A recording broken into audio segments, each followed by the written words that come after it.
ప్రభుత్వ పాఠశాలలంటే కేవలం చదువు చెప్పే కేంద్రాలు మాత్రమే కాదు, విద్యార్థుల భవిష్యత్తును తీర్చిదిద్దే దేవాలయాలని నిరూపిస్తున్నారు మంచిర్యాల జిల్లాకు చెందిన ముగ్గురు ప్రభుత్వ ఉపాధ్యాయులు. ప్రైవేటు పాఠశాలల మోజులో పడి సర్కారు బడులను నిర్లక్ష్యం చేస్తున్న ఈ రోజుల్లో తమ సొంత డబ్బులు ఖర్చు చేస్తూ అందరికీ ఆదర్శంగా నిలుస్తున్నారు. ఇది చెన్నూరు మండలంలోని కత్తరసాల ప్రభుత్వ ప్రాథమిక పాఠశాల. ఈ బడిలో ఒకప్పుడు పిల్లలు లేక వెలవెలబోయింది. కానీ ఈ ముగ్గురు ఉపాధ్యాయులు అడుగుపెట్టాక పాఠశాల రూపురేఖలే మారిపోయాయి. ప్రైవేట్ స్కూళ్లకు పోటీగా విద్యార్థుల సంఖ్యను పెంచుతున్నారు. ప్రభుత్వ పాఠశాలల సత్తా ఏంటో క్షేత్రస్థాయిలో చూపిస్తున్నారు. కత్తరసాలతో పాటు సుబ్బరాంపల్లి గ్రామానికి చెందిన పిల్లలు ఈ పాఠశాలలో చదువుతున్నారు.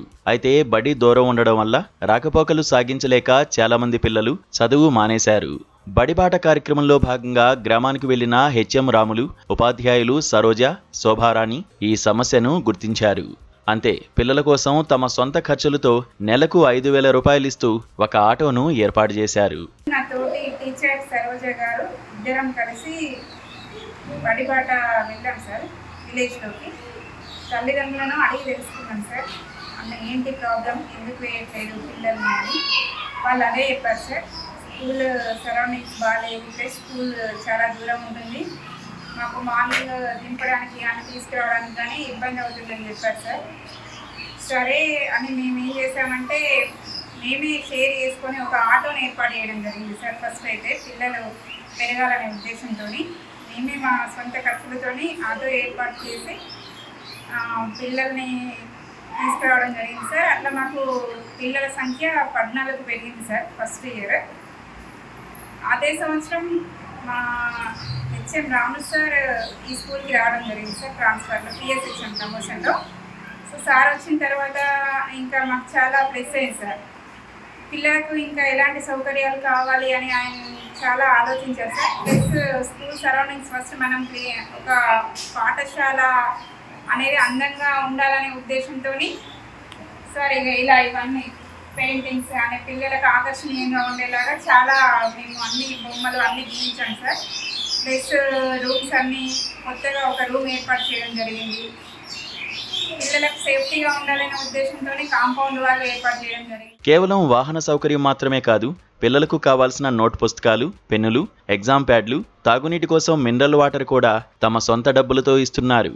2 సంవత్సరాల క్రితం ఈ పాఠశాలలో కేవలం 14 మంది విద్యార్థులు మాత్రమే ఉండేవారు. కానీ బదిలీపై వచ్చిన ఈ ముగ్గురు ఉపాధ్యాయుల అంకిత భావం వల్ల ఈ రోజు ఆ స్ట్రెంత్ ఏకంగా 36 మందికి పెరిగింది. 29/7/2024 రోజున కత్రసాల పాఠశాలకు ప్రమోషన్ పైన పిఎస్హెచ్ఎం ప్రమోషన్ పైన రావడం జరిగింది. నేను వచ్చినప్పుడు పాఠశాలలో స్ట్రెంత్ 14 మంది ఉండేది. మరియు వచ్చిన సంవత్సరము విలేజ్లోకి వెళ్ళి మా పాఠశాలలో చేర్పించండి అంటే 7గురు చేరడం జరిగింది. ఆ సంవత్సరం 21 మందితో పాఠశాలను నడపడం జరిగింది.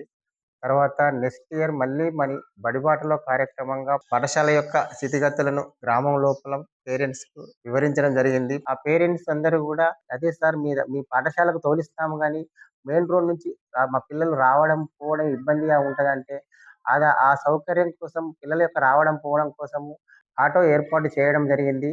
ఉదయం ఆటో పాఠశాలకు రావడము మరియు 4 గంటలకు మళ్ళీ ఇంటికి అదే ఆటోతోటి ఇంటికి పంపించడం జరుగుతుంది. ఆ ఆటో యొక్క డబ్బులు మా పాఠశాల ఉపాధ్యాయులమే సొంత ఖర్చులు సమకూర్చుకొని ఇవ్వడం జరుగుతుంది ఆటో అబ్బాయికి. అదేవిధంగా మరియు మా పాఠశాలకు పేరెంట్స్ విద్యార్థులను పంపించడంలో ప్రైవేటు పాఠశాల నుంచి మా పాఠశాలలో చేర్పించడం జరిగింది. విద్యార్థుల భవిష్యత్తు కోసం, ప్రభుత్వ విద్యను బతికించడం కోసం తమ జేబుల నుంచి డబ్బులు ఖర్చు చేస్తున్న ఈ ఆదర్శ ఉపాధ్యాయులను విద్యాశాఖ అధికారులతో పాటు గ్రామస్తులు ప్రతి ఒక్కరూ అభినందిస్తున్నారు.